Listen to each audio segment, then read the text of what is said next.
The Engineering Forum at Sultan Qaboos University reviews updated engineering topics and innovative students' projects from Gulf and Arab countries.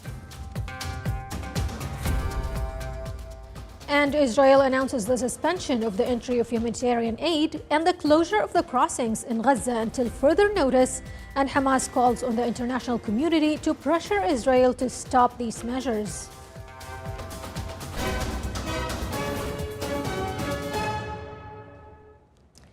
Those are the headlines. Now for the news in detail. His Majesty Sultan Haitham bin Tariq sends a cable of greetings to His Excellency Dr. Ramen Radev, President of the Republic of Bulgaria, on the occasion of his country's National Day. The 15th Engineering Forum kicked off today at Sultan Qaboos University. The forum, which is considered the most prominent event of its kind in the Middle East, includes modern engineering titles and brings together students from Gulf and Arab universities. The students participate with over 32 engineering projects. These students hope that their projects will be adopted and funded in the future. Such projects include robots to explore the lunar surface, the extraction of oil through the use of chemical injection, production of blue hydrogen from gas storage, and many other engineering projects. The opening of the forum was held under the auspices of His Highness Dr. Adham bin Turki Al Said.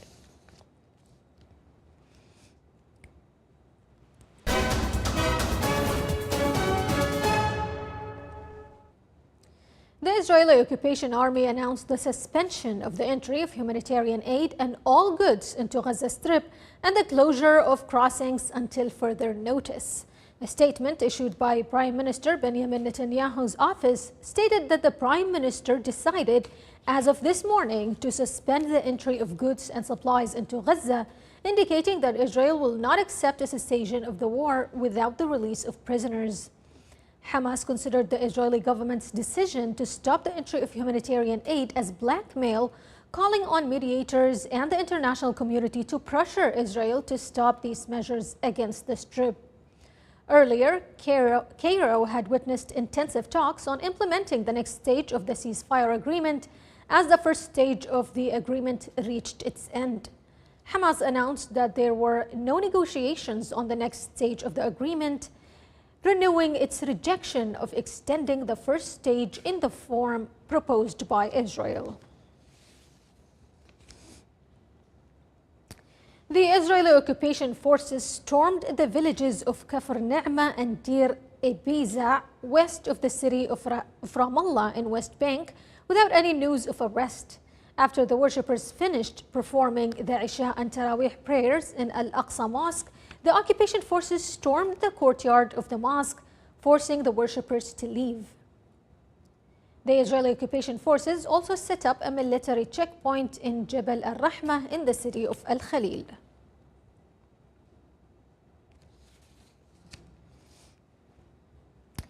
The U.S. government has approved an additional arms deal for Israel worth nearly $3 billion bypassing the traditional Congress review. The approved deal includes various types of ammunition, bombs, and military equipment, in addition to technical support. The delivery process is scheduled to begin next year and continue until the end of 2028.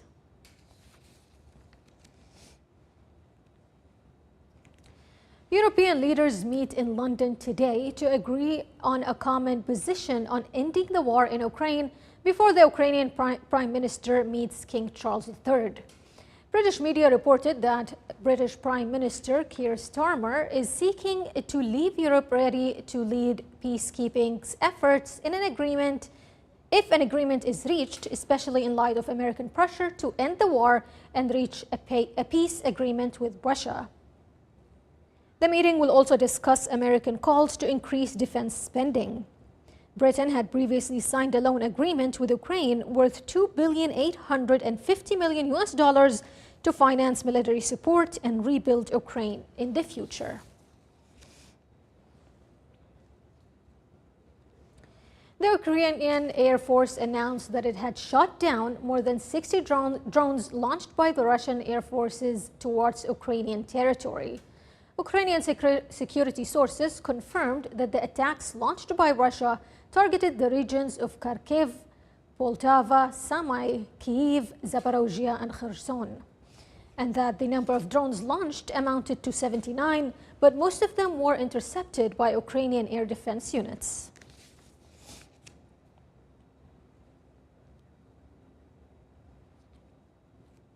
Authorities expanded evacuation orders for residents as a wildfire in Japan's northeastern Iwate prefecture continued to spread.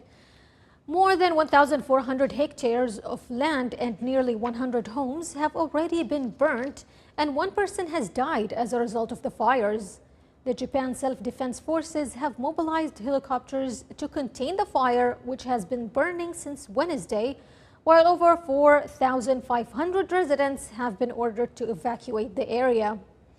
A dry weather alert has been issued in the city of Ofonato amid the current dry spell.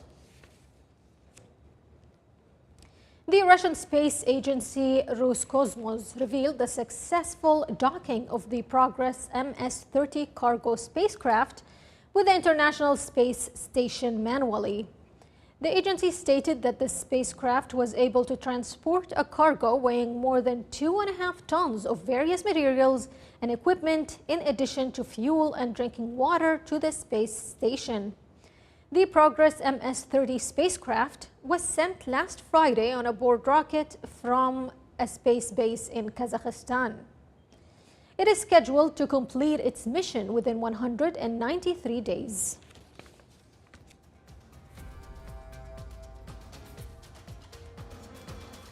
Still to come in our news bulletin.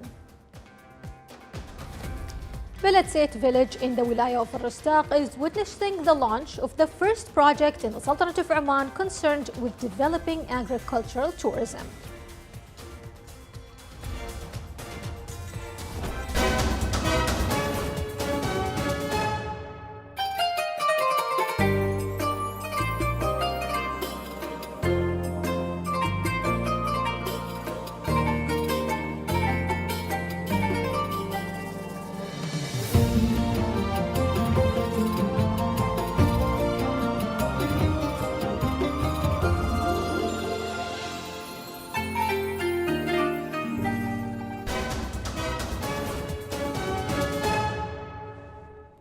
Welcome back to the news from the Sultanate of Oman television. The University of Technology and Applied Sciences in Ibri Al-Dhahira Governorate, in cooperation with the ISESCO Chair for Ethics of Artificial Intelligence, organized a symposium on artificial intelligence and the protection of cultural heritage. The symposium aimed to learn how to use artificial intelligence technologies in preserving cultural heritage, discuss the ethical challenges associated with its use. It also aimed to enhance joint cooperation between researchers in the field of artificial intelligence, cultural institutions, governments, and international organizations to develop technological solutions focused on preserving cultural heritage and raise awareness about the potential of artificial intelligence in preserving it among policymakers and the general public. The Food and Agriculture Organization FAO launched the first project in the Sultanate of Oman in the village of Bulletin in the Wilaya of Rostaq concerned with developing agricultural tourism. The project aims to support economic development in rural areas and empower young people to work in the field of agricultural tourism. The village is known for its moderate temperature throughout the year, as well as agricultural terraces in which locals grow various types of agricultural crops.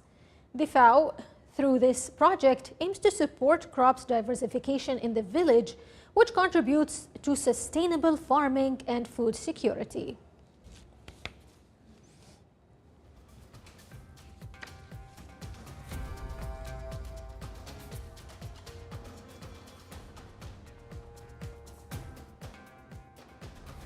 This is the Sultanate of Oman television. Before we end tonight's bulletin, here's a recap of our main headlines. His Majesty the Sultan greets the Bulgarian president on his country's National Day. The Engineering Forum at Sultan Qaboos University reviews updated engineering topics and innovative students' projects from Gulf and Arab countries.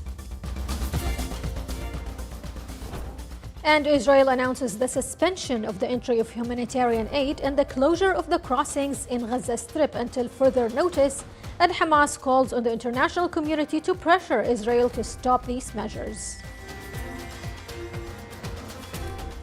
With that, we wrap up tonight's bulletin. From all of us here at the newsroom and the studios, thank you so much for watching, and until next time.